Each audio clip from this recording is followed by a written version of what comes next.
Welcome back to the Casually Hardcore Podcast, episode 1 of season 2. I'm Nick. I'm Connor. I'm Alan. I'm Eric. And I'm Ryan. Welcome, Ryan. So today's episode is going to be themed around esports, and we have not only the best esports player in the world, the esports captain of the esports team. Ryan, introduce yourself a little bit to our audience. Hi, I'm Ryan. I'm the president of the new St. Thomas Esports Club, newly formed as of last spring. Awesome. Well, there we go. So we're going to do a little unfortunate news due to time constraints and just a scheduling alignment over the summer. We are canceling episode 3 of Game with the Bros. It was a fun 2-episode spinoff. We really enjoyed it, but now it's back to full production. And violin music plays in the background. Yeah, I know. Blame Nick. Yeah, I know. Blame me. It was all my fault. But on the flip side, though, is our YouTube channel is growing substantially. We're getting 10 subscribers in less than a month. Look at that. We're making benchmarks. But we're doing YouTube. We're doing social media. My video still is the best. Yeah, Conman's is the best. He's a little cocky about that. But either way. He's the best. So before we go into our esports theme, we got to start off with the gaming news. So the big kahuna launched this week, Destiny 2. Has anybody had a chance to... I've played the beta. I also have it pre-downloaded. Wait, what? Play it, dude. Oh yeah, no. All right, so like I played. I never actually played Destiny 1 because it wasn't on PC, but Destiny 2, it's on PC. bro. Yeah, dude. He's the PC lord. Remember the YouTube I'm video? the master race. Master Steam sales. Man. All these graphic cards. So I finally got my hands on it, and it's Halo and Call of Duty mixed together, and they took everything that was right from the two games and they kind of put it together. As long as the game doesn't keep crashing, like it was in the beta, I think everything will be fine. So, Ron, I am curious. Well, hold on. Well, I was curious about his opinions on that kind of fusion of Halo and Call of Duty from a competitive aspect. We are having a more of a competitive light on That's this fair. one. Okay, good. So Right. I was just wondering what the best competitive gamer in the world is. He is opinion the on. best, and we're going to clarify that the entire episode. He is the best. Not really, but Halo had a pretty big competitive scene. It was pretty interesting. It has a pretty long-lasting competitive scene, too. People even still play Halos 1 and 2 competitively, 3 as well. I was never huge into Halo, but both of my brothers were. And I actually played Destiny 1 quite a bit. I got kind of burned out on it, though. It was kind of grindy. But like my fellow guest over here, I also played the Destiny 2 beta, and I thought it was pretty fun. It ran pretty well on PC. I played the Destiny 1 on PS4, of course, and I thought that it was a lot more enjoyable on PC. And I think it has potential to make a good competitive game. Like I said, it ran really smooth. I actually didn't have any problems with crashes. Really? So no. that means Connor's PC is the problem here, not the game. Well, they have to. Don't they have to cater a little bit to the best competitive gamer in the world? They do. He is the... But Give him all the frame rate. like I said, I thought it ran well and thought it was very enjoyable. I want to pick it up. It comes out later in October on PC. I'll definitely pick it up. And Yeah, play because it. it's launched already for console. Yeah. So, one question, though. In the social space, did y'all get a chance to play that or test that at all? The social space on the farm during the beta? When you say social space, you mean The multiplayer? the hub area, kind of, where you run around? Because there's a dying question I got. So you guys get to play on the hub roll at all on the farm? I did not. Okay. No. Well, then we'll save that for later when it launches for October. We'll talk about that again. Basically, there's a secret soccer metagame that Destiny's included in there, and there's going to be some inside esports of a video game. It's going to be esports game within a gameception type stuff. Oh, interesting. Some Lucio ball. Basically, just about. And we are off to the races with the Overwatch Hey, references. this is not a casually hardcore episode without Overwatch. Without So, a casually hardcore game. game of the year right here. So the next topic of news is: did anybody play LA Noire back on the 360 PS3 on? You know, I tried it. I'm not super huge into the not super huge into kind of those mystery ones. I'm more of the guy who has, stealth is optional and mysteries are optional. Kind of beat up who I think is guilty. That's my play So you're style. Batman. Yeah. My game style is a mixture of Batman and Kratos Okay. when given the option. So. Well, what part of Kratos? What? What aspect of Kratos? Yes. That part. But it was really interesting to see, and it was really cool to see a game take a different turn because LA Noire came out kind of in the height of like Call of Duty and Battlefield 4 was a little later than that. It jumped like 2012. It was Yeah. more later a towards little the end later, of the but it was game. the height of kind of like the first-person shooters and the big shoot-'em-ups, and so to have kind of that mystery-solving, tactical, pseudo-tactical. Well, It was interesting, just not my style. I got you. Well, the reason why I'm bringing that up is that Rockstar just announced 4 versions of the game. The Switch. One for the Switch, one for the PS4 and Xbox, and then a VR one as well for Vive. Okay, I'm really happy They've about they've that. recreated 7 missions, totally in VR. So I mean, the rumors were true. I remember hearing about rumors at the start of the summer. I never really thought it'd come to fruition, but it's Rockstar's finally released a game on a Nintendo console. That's another big thing too. So I don't know if I'll be picking it up on Switch. I could see myself grabbing it maybe later down the road, just because, like what Eric said, there's so many big titles coming out, and as we get older, it's hard for us to kind of play every game. It's funny, you have more money to buy everything, but you can't play any of it. You have less time to play any of it. Something I do think is cool about this, sorry for cutting you No, off, go is ahead. I'm not sure how this is going to go, because this is the first kind of, I don't want to say the first, but it's the big platform jump onto the Switch out of the games we were promised. Right. So, LA Noire, and the big one that we are probably going to hear a lot more about is the Skyrim Switch version, but it's Skyrim. but it's like those Remastered. That's another casually hardcore game. Skyrim. But it's those next steps. Right. So you have this game with 7 missions on. Was it just VR that has 7 missions? VR or- just has 7 missions, but they're built from the ground up for yeah. the VR platform. So, but then for the Switch, it's the entire game, right?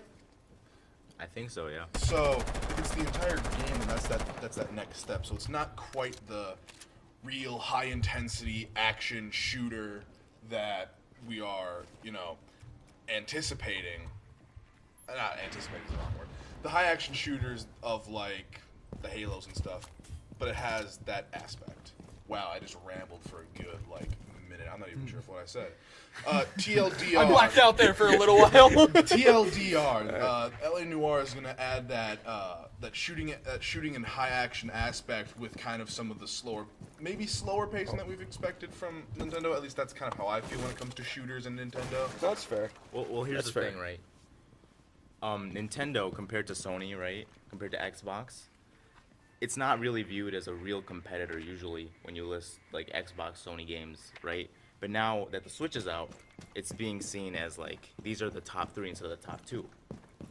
So I feel like the Switch has added more credibility to Nintendo as a company overall. No, I agree. I feel like I agree with that too. for Nintendo, its struggles have been third party, and I know it's a port, but at the same time, it's not exclusive port to Nintendo. So like when the Wii U came out, it had Batman games ported to it. It was just developers throwing out titles because they could. This is actually also coming to Xbox and PlayStation, so there actually is effort going to this title. For the last piece of news, as we kind of push through this, PUBG just announced 1 million concurrent users at one time. That's past every Steam game ever. I think it's that's also. more, that's more than Counter-Strike Go. It's more than Dota 2, and is now the most played game on Steam. I think at one. Wait, did it pass League? It passed League. League's not. We're talking about just Steam as the platform itself. Okay, yeah. League is I was played just wondering. No, all over the world. If PUBG was an early access game was to Free. beat League of Legends and it's a free game, I don't know what I don't know. I would be playing PUBG right now. I wouldn't be here. Like honestly, like Ridiculous. It's my favorite game right now. I actually haven't played it very much, but I've had a lot of people that I know play it and recommend it. I can imagine it'd be something that'd be really fun to play with other people. So basically, I want to actually touch on that real quick. So they're doing some cross-platforming between Xbox and PC, I believe. I read that, and they're adding in some. I think they're taking the. God, I can't remember which game they're taking the. Aim assist from. they're taking the aim assist from the Destiny games. Yes, Destiny. And then they're taking the water tech from upcoming Sea of Thieves game and using that as their water assets. Yeah. So Microsoft is really investing into this game and pushing it really forward. And they're about to release a new map actually for PUBG. Right now they have 3. I mean, it's the same map. map at different but they times. have nighttime, they have raining, and they have just daytime. That's a desert map. I Yes, think, they're right? Yeah. releasing a desert map. Yeah, kind of touching on the popularity of the game, it is pretty impressive given the fact that it is a early access game. It is an early access It's game. a beta. Yeah, It's essentially, and it's amazing because for the longest time it was always League of Legends and Counter Strike at the top of the Twitch viewers. Always. Usually League of Legends and Counter Strike was always very close behind, and now PUBG is at the top. It's always has the most viewers. It's kind of like the popular PC game right now. It's kind of amazing, I honestly. mean, even their like Reddit, like I'll see a PUBG Reddit thread on like front page every once in a while, like a lot of the time. Also I don't- touching on the competitive scene, right? Yeah. They had this this tournament. Yeah, they had the Invitational. It was, what was it, 300 grand? I think so. There was a lot of people. C9 even competed in it, I'm pretty sure. Yeah, I don't remember. Well, it's just crazy to think though too. Like it is part of gaming culture now. Like to a degree, like everyone plays it. Just like how the big next game, everybody played it. Like that's what PUBG is, and it's not even like fully released. You gotta think about that. Like Something I thought was really interesting is that it didn't really follow the classic. I don't know, the way I think of it as a classic competitive format of like you have a team versus a team, and that's what it was with PUBG. I know there are teams with PUBG, but it seems so much more individualized than, say, a Counter-Strike or say a League of Legends or say an Overwatch or something like that. right. I think the reason that PUBG is so entertaining to watch is because of something called asymmetrical balance, which is completely dependent on the loadouts that each person gets, because some people are going to be more lucky than other people. Yeah, I kind of wanted to touch on that too. It's interesting to think of the game, like how far it'll go from a competitive standpoint, because there is a level of RNG in the game, kind of where you fall, where you spawn, what items you're near in the beginning. It's interesting to see kind of how they approach it, because to make a game kind of perfectly competitive, you have to remove a lot of those randomly generated aspects. I think it'll be interesting to see where it goes. So speaking about competitive games, we do have the best gamer in the world in our studio right now. Can we get a theme music to play whenever we Dun, say dun, that? dun, Get the Rocky music going in here. That's John Cena, name but you is- know. So we're gonna Ryan. bombard Ryan with questions with here in a bit, but why don't you get the opportunity to kind of talk about what your How do you wake background up in the is, morning? why, What toothpaste what do do you you eat? use? What do you eat for breakfast? Kind Do of you what? actually put your pants on one leg at a time, or do they just Do you magically use put G themselves Fuel? on? What's your favorite gamer fuel? Yeah. What kind of got you into competitive gaming? What was your kind of like humble beginnings? So I've always been a pretty competitive person. I played sports the beginning parts of my life, all the way up into high school. I played soccer and I ran track. I'd always been kind of competitive, but I didn't like sports as much as I liked video games, to be quite honest with you. Maybe that's just because I wasn't as good at sports as video games, but I know the feel. that's neither here nor there. I've been really competitive. I really enjoy being competitive. I like winning. Of course, I think everyone likes winning, but you know, I started off playing a lot of shooters like the early Call of Duties, Call of Duty 2, 3, and 4. I really enjoyed those games, but I liked it from a competitive standpoint. I was always trying to do my best, you know, seeing what the best players were using, kind of their loadouts. I was very interested into seeing what the best players were doing. And so at one point, my brother showed me League of Legends, and I was very new. I never played a MOBA before. At the time, both it and Dota 2 were very new. No one had really been playing. They both had pretty small followings. And League of Legends was actually a game that was formed from some developers of Dota 1. And they kind of broke off and made their own thing. And they showed it to me, and I got hooked almost right away. It was honestly amazing. And I've just been playing it ever since. And I've used that to try and start a club here at St. Thomas, kind of based around that game. Yeah, so tell me more about the process. How did you kind of get the ball running on that to where it is today? I just kind of randomly brought it up to a few of my friends that I knew who played the game as well. And I thought, you know, don't you think it'd be fun if we made a club and we just got together and played League of Legends, but we got to say we were kind of part of a club, like we did it through the school. And they all thought it was a good idea, and I kind of thought, why not? I know my brother's, one of my older brother's friends actually started the League of Legends organization over at Gustavus a few years back, and that was kind of some inspiration for me because I knew him pretty well, and he kind of gave me his rundown of how he did it, and so I kind of tried to copy what he did in terms of trying to convince the school that it'd be, you know, a good use of time and whatever, and they approved of it. All the students on the school board thought that it was a great idea. Even a few of them played the game themselves, and they were all on top of it, honestly, so I was very happy with how that turned out. So was there any kind of like struggles kind of with that at all? Was there any like kind of bumps in the road getting that started? There was a few. Talking to a few of the faculty in the school that are a bit older than us, they were pretty hard to convince. They thought it was kind of a waste of time. They didn't see any point. They really didn't see any longevity in the club. At first, we kind of had the club centered around, we wanted it to be a League of Legends club, but in order to kind of convince them, we kind of broadened that into an esports club. So technically, we're just a competitive gaming club, but we only have members who play League of Legends at the time. Very convenient. Yeah. My hope that if the club continues, I really hope that it does, even after I graduate. I'm hoping that they branch out into other games. You know, maybe if PUBG is a competitive game, Counter-Strike, maybe Dota 2. I would really like for it to broaden a little bit. That's kind of how bigger universities are doing it. Like the U of M, for example, or even you and I were looking at University of Miami, Ohio. Kind of has their organization popping up. It's really interesting. I think that it's a really interesting kind of organizational standpoint that I think a lot of schools will be taking advantage of very soon. I agree. It's cool to see, at least from what an outside perspective is, kind of like being a part of this. Esports last year as an industry made $1.2 billion. Just kind of let your mind sink on that a little bit. NBA teams are investing in own rosters. The most recent team from a guy from the Suns left to work for an esports team, went to work for Envy. I think that's correct. Don't I remember? I think you're Yeah. correct with Yeah. that, yep. And it's just crazy to see how gaming has become such a cultural phenomenon in that aspect. Actually, I think recently there was news about a 17-year-old kid being signed for an Overwatch team. And it was like, I think $18 million contract. Sounds about right. Yeah, Yeah, it's well, insane. you see those Overwatch leagues, the one that was just recently created, the contract was that for every team, a base pay is $60,000 for each player on each team. That's to play Overwatch. Now imagine if you're a player playing different games on top of that for the same team. And then you get commissions also for the winnings for each tournament as well.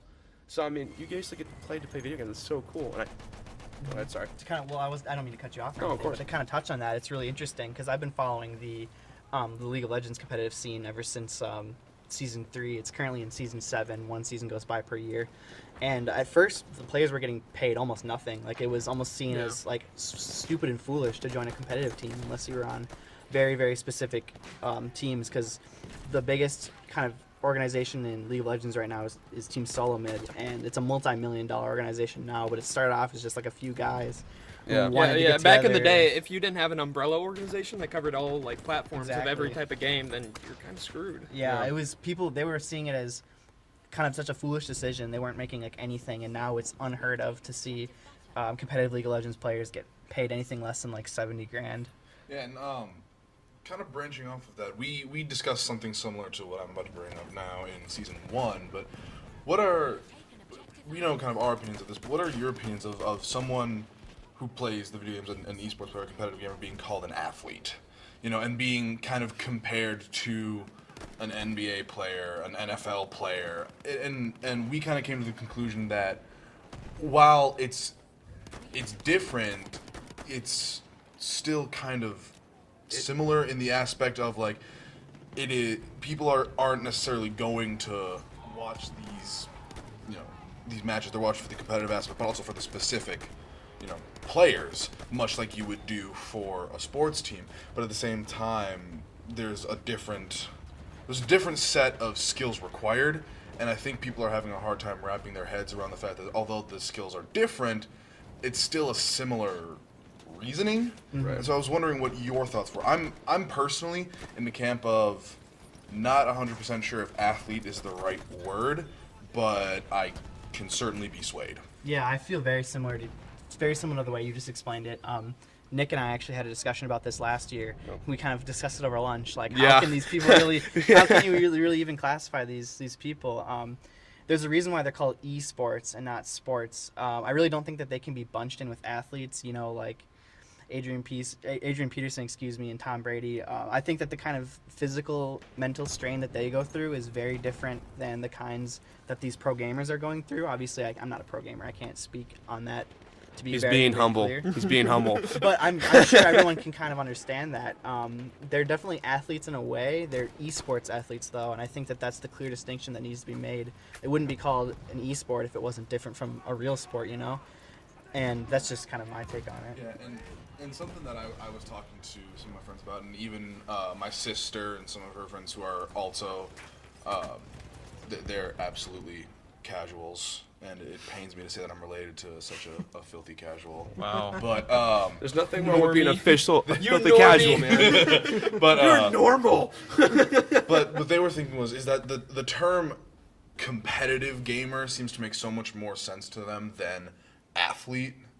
And I would see that. I think competitive gaming is absolutely a good term because it adds that sense of, there's a challenge, that this is another level. It's not just, they're not just a gamer, they're a competitive gamer, they're a professional gamer. Yeah, that's a really good point. I really like your example of saying, you're watching this team not just because you enjoy the team, you think they're good, but you watch them for like specific players, because that was kind of how I got into the scene. There were a few pros that I would watch stream on Twitch that I really, really enjoyed, and then I kind of followed them and I followed their team, and that was kind of what got me into it. And that's really similar to, some of these people that are really hooked on like a professional football team, for example, because they're of their quarterback. Like I mentioned Tom Brady in the past.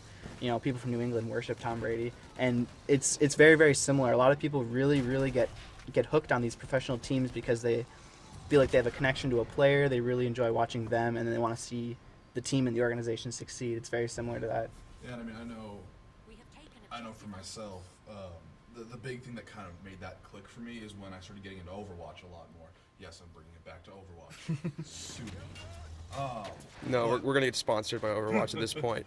Hopefully. That would be fantastic. Blizzard will throw us some. Blizzard sponsorship. You guys have 800 subs. Great. Here you go, sponsorship. I started getting a little bit more and more into the competitive scene, and I really like Reinhardt. But I realized that where I was good in kind of the average quick play, I was falling short of that competitive play. And so the first thing I thought of doing was looking up, guides. What are some of the tactics? And there were a few pro Overwatch players that kept popping up for Reinhardt. And so then I kept just watching them, and then I would single them out and then each one played pretty differently.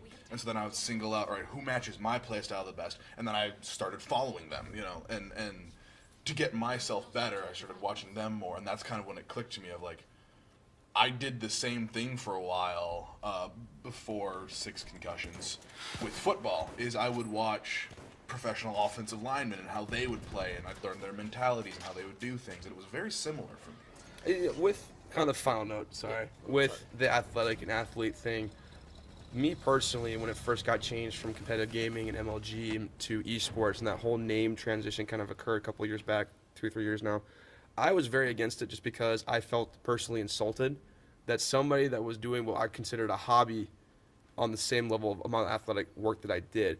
And that was just being kind of naive to what it was. That was me not understanding and researching what it was. That was just me getting aggressive. And as kind of watching esports develop, these players go through strenuous tasks. Now, don't get me wrong, a football practice is different from an Overwatch practice, League of Legends practice, but the amount of time and effort that goes into it is still there. The amount of passion is still there. It's just more technical versus physical. The mental is still there. You still have to be mentally capacity there. And I feel like the name will eventually people get used to, but it's like motorsports, or water sports. Everything has its own classification. It's going to take time for that to develop because esports as a whole entity is relatively new in how it's growing. And that's kind of like what I have kind of taken on to that. So we'll see how this goes. I'm definitely not as against it as I was originally. And as the more I'm working with Ryan on our esports team, it's just you get to kind of get a more understanding for it because it allows people that aren't freaks of nature, they get to play these sports professionally, allow us to compete because we're competitive. I mean, you know what I mean? Like I'm not 6'6" like Eric or 5. And I don't outrun a 4.40, so what am I going to do? Well, I'm going to be good at video games. That's a way for me to kind of get that outlet. So it's good to see it grow and continue. And I'm 6'4", just to clarify that. So, bringing it back, like, this whole esports, I feel, personally for me, it's a lot more, like, interpersonal, like, a lot more 1v1 almost, like, with, like, me watching and them playing, like, these people are on Twitch every day, like, streaming, and you can type in Twitch chat, like, hey, how you doing? They'll respond, oh, I'm pretty good, just playing some games here, or you can, like, give them a few dollars. You don't see, like, Teddy Bridgewater, like, sitting on a camera, basically throwing a football, and they'll like run back and talk to someone throwing a football. I know that sounds completely. Well, Teddy Bridgewater is definitely sitting right now. Ooh, too soon for that one. Okay. No, that's a really good example. Yeah. Though. You feel like almost like a A connection. part of that almost. Yeah. Like everyone is a part of this esports where only the people employed by the Vikings and the players are a part of the Vikings almost. Well, but something else I think is a little different about it is the community. So for so long, sports, we can go back to Ancient ancient Rome with the original Olympics. Like, sports have been around, and they are anywhere. anywhere you go, sports will be, very Dominant. Yeah, it'll be a dominant presence wherever you go. In Europe, you'll have soccer. In America, you have football. Most places, it's soccer. But Football, Hockey. you have hockey, you have cricket, lacrosse, you have running, esports. Rugby, boxing. I mean, think about all these different sports and how prevalent it is. And then you go to that aspect of the gamers. These are people who do this for a hobby, but then here's these people on these massive stages, and you're going to want to support that. You're going to want to say, I haven't done this sports the same way that these guys have done, or I've been, I've been on the outside looking in for the sports, but here's something I'm in. Here's something I'm in with. And so you're going to rise up. And there is a stereotype of, athletes kind of putting down the nerds. And I'll attest to that. I was a douche. And some stereotypes do exist for a reason. And so here's these people who it's like they've been kind of put down or shut in by society, but now they have this. Oh, the tables are turned. Exactly, the tables have now turned, and there's this outlet for everyone. And what's the first thing you're gonna do? You're gonna latch onto that to be a part of something. Agreed.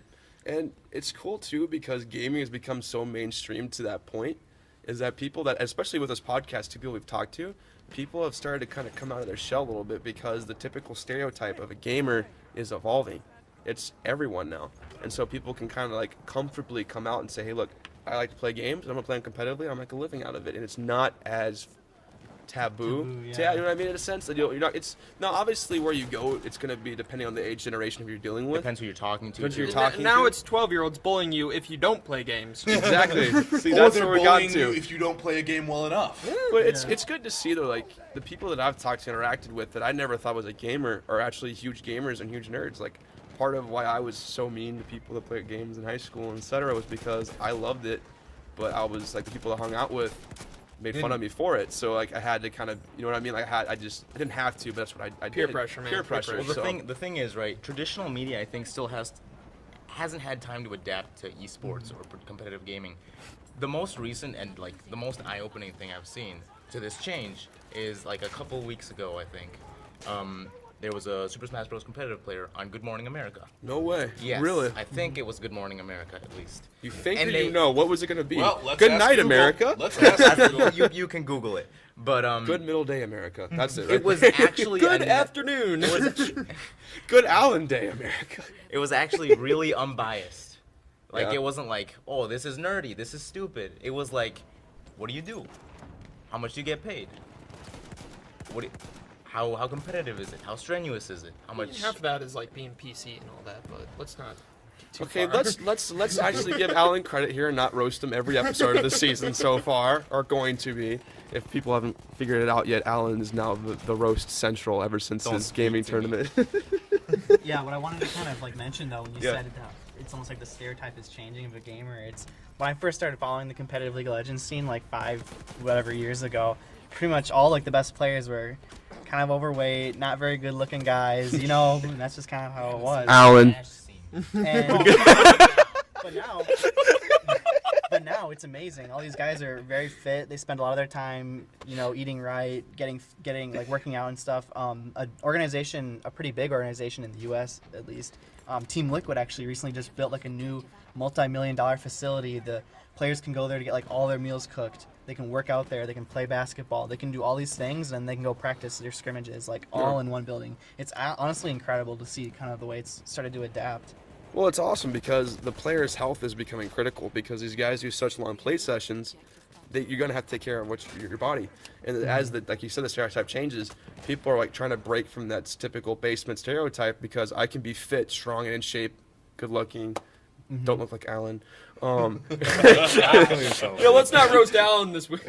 We've already had a few roasts. Yeah, of okay, Alan. I Let's felt pull that. it Alan, back I love at you, buddy. least for an episode or two. Alan's very good looking, ladies. He's single. Please don't. And it's Jump interesting off a though. bridge. It's interesting though because a lot of the time and money that's gone into making sure these players are fit now. There's been a lot of testing and scientific proof that the more fit they are and the better they're eating, they're actually performing better. The in reaction game, too. times. I mean, Yeah, like it's- brain. Yeah, it's Yeah, the very synergy. interesting. It's That very makes sense. interesting. Eric, you've been raising your hand and whispering. What's going on, brother? Well, I was just thinking when we were talking about the shift of the stereotype. I remember when The Force Awakens came out. Do you remember the video you showed me? There was a news show.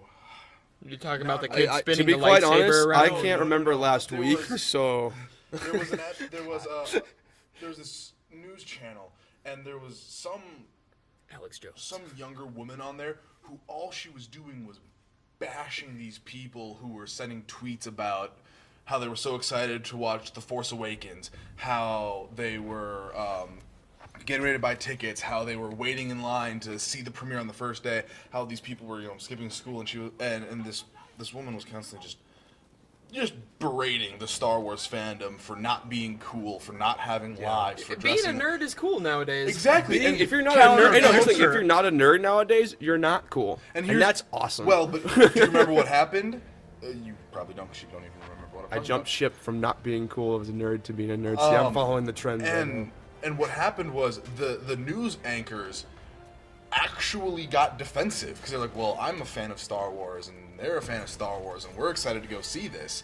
And this person who was supposedly, air quotes, popular and more air quotes, cool, was being absolutely shot down for all of her opinions because times have changed so much. Which is good. Like I remember, like my dad and me, like sitting on the couch watching every single Star Wars that was out when I was like 6 years old. Like it was cool to me. Lasers and in space. Who wouldn't want to? That's Who wouldn't dope. want to see that? It's cool to see how what we love is also universally loved and not fake, if that makes sense. Like it's genuine across people you talk to. Like regardless of what part of it is, you love it. By the way, the interview was good. Good morning, LA. Good day, LA. Okay, good day. So it wasn't America quite yet. It Yeah. was Good Day LA. I knew it was something Good Day. So Alan, you haven't talked about. Alan is really big into competitive fighters. You got I some. like- You gotta have some questions there. I do got a lot of questions. First Okay. of all, okay, so right now you're only looking at MOBAs. I'm assuming because of the popularity of esports, it's gonna be MOBA shooters. It's gonna go in that order. MOBA shooters and then fighting games, if they ever make it into the club. I'm just trying to see what your opinion is Oh, on you're that. Oh, you're Yes. trying to I see see if what like you mean. fighters would be a part of it? Yes. Oh, okay. Oh, That's what I'm interested in. honestly, I would love that. I was a big fan of Smash growing up. I played on the N64 with my brothers. Wasn't. Yeah, I played on the N64. That game was so good, and I've never really been big into like Street Fighter, Tekken. Honestly, games like that. I can see why people think they're so interesting. But I played a lot of Call of Duty, Battlefield, Counter Strike, and the MOBAs as well. Personally, I would love to add in the future, maybe past my legacy. I would love for them to add Counter Strike in, and a fighting game. I've met a few people that play Smash. competitively I'd here like that to, would love Alan, put well, my Alan, 2 cents Alan does. in. Hold on, Alan does play Smash competitively though, and he's very good, very good. I'm better than you. I beat you When? the last Smash tournament. I don't remember. I remember this loud and clear. Saying this. Who's your favorite? No, I'm kidding. Who's your main? Smash. Who's your main? Which one? Melee. Oh, The only one that matters. Melee. We'll say melee. Okay. Well, I really like low tiers. I'm not gonna lie. I like low tiers. I like Mario. I like Kirby. I'm right there with you. Kirby's outta not here. a low tier. Kirby is the worst in the whole cast in Melee. I don't know. You can mash out of his grab. But people have won as Kirby though. In top. Yes, of course they've won as Kirby because those people are skilled. People can win as one of the top players in So you're- Melee. so you're would win as saying- Pichu. So you're saying me as Marth doing nothing but edge guarding is not skill? No, that is skill. No, edge guarding is technical. No, let's not talk about your stupid edge guarding. Absolutely not. Okay, so I was very good at. I'm gonna lower it down. I was pretty good at Relax. melee, and I Relax, taught them how to buddy. play melee. Melo? Melo, the Halo? super. You taught him how to play Halo? Yeah. So, anyways, Nick, let's preface it. Nick basically taught me everything I know about competitive Melee. and now he is beating the master. Do you know how to out wave edge dash? guarding? Not a fucking. Only the not a clue. student can beat the master. So either Do way, you know what multi-shining is? Nope. Alright, well, don't you teach failed. him more things. He doesn't need to know more stuff. Okay, maybe it's not competitive Melee, but it's more Melee than what I knew. Okay. I that's fine. started teaching him Project M too. So That's it's fun. that's probably better. Yeah. So We'll keep- real. But yeah, to kind of like you asked, I mean, I would like them to add competitive fighters eventually. That's just kind of not in my ballpark. But like I've said, I've met quite a few people at St. Thomas that are pretty passionate. You see, about I'm the opposite of you. I personally, I don't find MOBAs interesting, I and can that see gets that. me a lot of hate from Shame. a lot of people. I don't go Shame. for it, man. This is all about It's questions. like, how do you not like exactly? Shame. How do you not like MOBAs, like League of Legends, Dota, Smite? I actually gotta kind of agree with that. I tried League of Legends and I wasn't a huge fan. I mean, I liked it, I played it, but I could never see myself getting like competitive with it. I really enjoyed Smite. I was much more. I really liked that third-person view as opposed to the omniscient view, and it just I don't know. I just liked it better. Well, Ryan taught me the tutorial for League of Legends. That's basically my experience. And then the Heroes of the Storm skin for Genji. So Genji. I have no experience in MOBAs whatsoever. With time running a little slow, could I ask one question? Oh, yeah. As the greatest competitive video game player in the world, what, in your opinion, makes a game competitive as opposed to not? Because you have competitive fighters and non-competitive fighters. You have competitive shooters and non-competitive shooters. I mean, something like Call of Duty, not competitive. I don't see it being competitive. But you have Very competitive. then you have, well, for 12-year-olds, not professionals. It's still very professional, like competitive at 12 years. Probably even more so. Yes. Xbox Live 12-year-olds Then- are the worst. But then you look at like Halo, and that one got pretty competitive. Yeah, that's true. Or you get Counter-Strike, and that one got competitive. And PUBG is getting competitive, and you have the MOBAs, which seem to just automatically go into the competitive category. Yeah. What, in your opinion, and we talked about the Asymmetrical yeah, balance. so kind of, Asymmetrical so like, what balances. makes a competitive Yeah. game competitive? Like what community, like how does that happen? Yeah, that's a great question, and I'm not entirely sure how to answer it, but I came from a background of playing both Call of Duty and Counter-Strike, so I can kind of see both sides, because there is competitive Call of Duty, there's competitive Call of Duty tournaments. I don't really see the appeal of it, to be honest. I think that Call of Duty is more of like a casual arena shooter. You hear that? That's just kind of how the I best see it. competitive player in the world's I calling wouldn't- you out. I wouldn't say that, Call but of Duty World War II, baby. It's gonna be great. I look forward to that game, See, honestly. best but, endorsed by the best player in the world. Oh, no. Eric. Yeah, but Counter-Strike, for example, though, it has a huge competitive following because of I think mostly because of the strategy that goes into it. There's not It a has lot a huge of strategy. competitive strategy, or a huge competitive following, because the source is completely broken. You're There's- aiming at the ground and it's shooting in the air. I mostly just think that it's the strategy that goes into it. There was never a ton of strategy in Call of Duty. There's lots of strategy in games like Dota and League. Lots of inner workings within. There's like they call it like the meta game. There's things beneath things that are much more intricate than kind of your Call of Duty, Right, for there's, example. there's just the first level is just learning to play the game, right? So Second level- unfortunately, due to time, I apologize. We have time for one more question. So who's got the biggest dying question? Con Man? I mean, I have just like an input on that. Like, Go for all it. right, so you said, I mean, Counter-Strike, all these games, like League, all these games, they match players by basically like how they played games in the past. They have like certain rankings. Where Call of Duty is just throwing the first people that lined up into the same pit together. PUBG throwing the same people into the pit together. Actually, I don't actually really know about PUBG's whole matchmaking thing, but I know for a fact that Call of Duty, like, you get an amazing player, top 10 on the leaderboards, and go in with someone who's bottom tier on the leaderboards. Like, there's no whole structure to it. That's why there is no strategy, quote unquote, in there. It's whoever has the best reaction time. It's a Twitch shooter. Yeah, exactly. It's a Yeah. shooter. There was always a few of the most overpowered guns in every game. Everyone knew. There wasn't anything to really be kind of learned beyond that. And I think Right. that's why the game never really took off as like a high end High-end competitive kind of yeah, shooter. pretty much. So There was more of a pay to play as opposed to Not even Not that, that. not It was even just that. because if you No, think no. about it from a competitive standpoint, if one gun dominates the entire battlefield, you are already at a disadvantage by using something different. Pretty And much. with competitive, the way it's competitive is because there's multiple ways to attack a game, multiple strategies, multiple play styles. If that's killed off, what can you do? Because everybody's gonna do the exact same thing. It's gonna basically how like reaction time, who kills each other first, basically. That's a very, very good way of explaining it. So last, who's got the final question? Who wants? I it? don't want a question. I wanna explain. All right. Alan's got I it. want to give it a go. Okay. Right. My theory, my whatever. I think that the reason that competitive games are competitive is not because of the games themselves inherently. I think it's because of the communities that spring up around them. That's a very, very good. I agree with you on that as well. It doesn't depend on the developer because For Honor is not a competitive game. It doesn't depend on how competitive the game can be. It depends on how much heart and effort the community around it spends in trying to develop the game. I agree. I think that's a very, very big part of kind of like how the competitive community will kind of form around the game. I do agree with you on that. So actually, one last thing. Sorry, I'm bugging here. Do you find games offensive that already try to build an esports league when they already haven't had the community established? Because there's already games like Lawbreakers or stuff that, like the one game that was announced at Xbox E3 that tries to build a competitive scene. The Darwin. Yeah, Something? the Darwin. Like, what do you feel about that when they try to make something that's not there?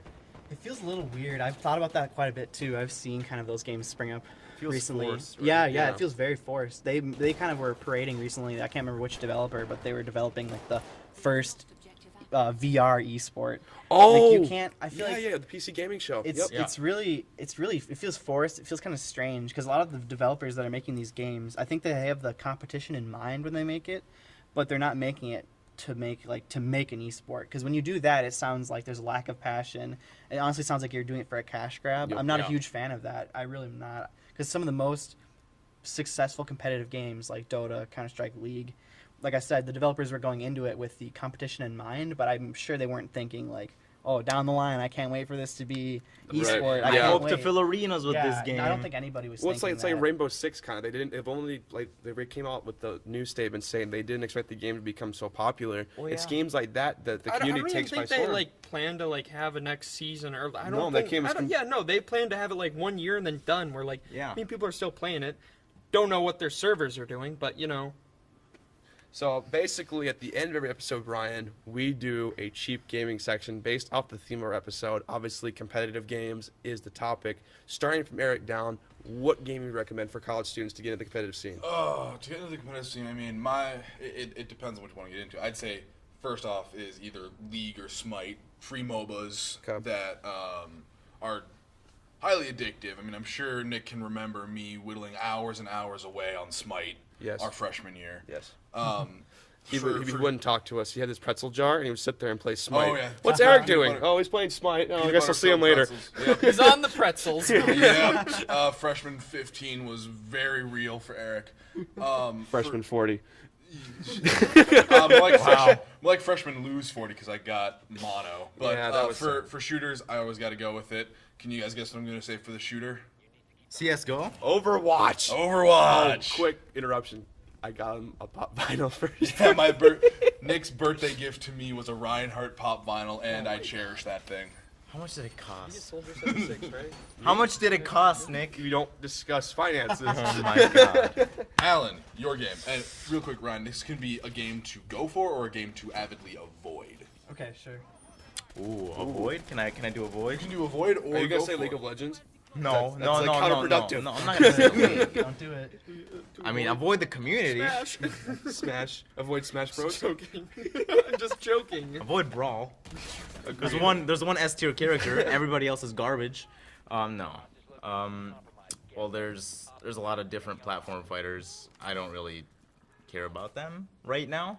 Like Smash, obviously I love, but right now I'm looking into either Skullgirls, which is pretty cheap, or Street Fighter. Street Fighter 5 it's becoming more deep actually with the new characters being added. They can actually combo people compared to other characters, but that makes it also more difficult to fight against them, which is interesting. Okay, for me, I'm gonna have to obviously throw in League of Legends. It's completely free to play. The only things you have to pay for are cosmetics. So that was Real quick one. question on League. Who's your main? Oh, my favorite champion is Jax. Ooh. He's my favorite. There's a pop vinyl of Jax. I have a little Jax figurine, and Irelia is my very very close second. pop vinyls. But Everyone needs a pop vinyl. one of the things that Master's made- talking.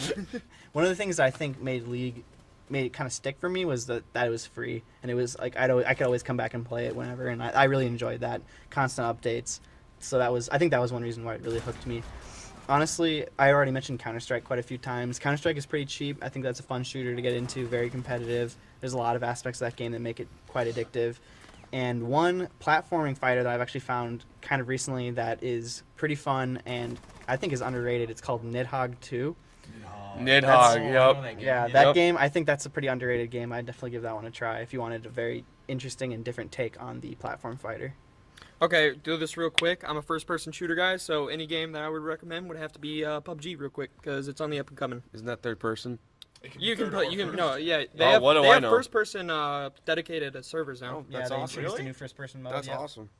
Well, I guess for my wrap, it would be the most competitive game ever released this generation, Star Wars Battlefront. No, my competitive game would be actually the game that we saw Alan play, Rivals of Aether. I think that's a good upcoming game. Yeah? Yeah, they Are just you finally gonna got play released. That one does look. I look bought good. it. Okay. Will I play it? Yes. We'll find out. Actually, there's gameplay on our channel. Little cop in there. But that would be my game to play. Alright. I want to thank Ryan for joining us. Thanks, man. Thank you for having Small me. clap. Thank you for having me. I And love also being here. thank the guys for coming out here. Michael too, over there, doing all of the hard work that he Props to does. my boy Michael. So either way, this is episode 1 of season 2. We're back at it again in the fall. It's crazy to think that we're already on season 2. Season 1's over. Our summer show's over. We are now on YouTube. We are now on Facebook and Twitter. Follow us on there to get more updates, etc. Also, too, shout out to the esports team. Yeah, go ahead. We just recently set up a Twitter account and a Facebook page for. It's at UST Esports Club. Go check us out. Send us a follow. Do something. I Yeah. love the. Oh, I love the support. Yeah. We'll put a link Seriously, up. all the support will be great. And for us, too, for the students listening, the Facebook will have the updates for us. It's a lot easier for us to communicate one-to-one, and it allows us not to spam your email account with emails you're not going to read. Also, don't forget, if any viewers out there have a suggestion for a possible topic for us that we, can respectfully cover, feel free to give us a shout on Facebook. Yep, I've also been running polls on Twitter as well, and I'll be running up some more stuff like that to kind of get some more kind of insight on what we want to create. Okay. But again, thanks again to KUST for bringing this episode live to you guys. I'm Nick, I'm Connor. I'm Alan. I'm Eric. And I'm Ryan. and this has been episode 1 of the Casually Hardcore Podcast. Have a good night, guys. Season 2. Neck 2, baby. Have a good one.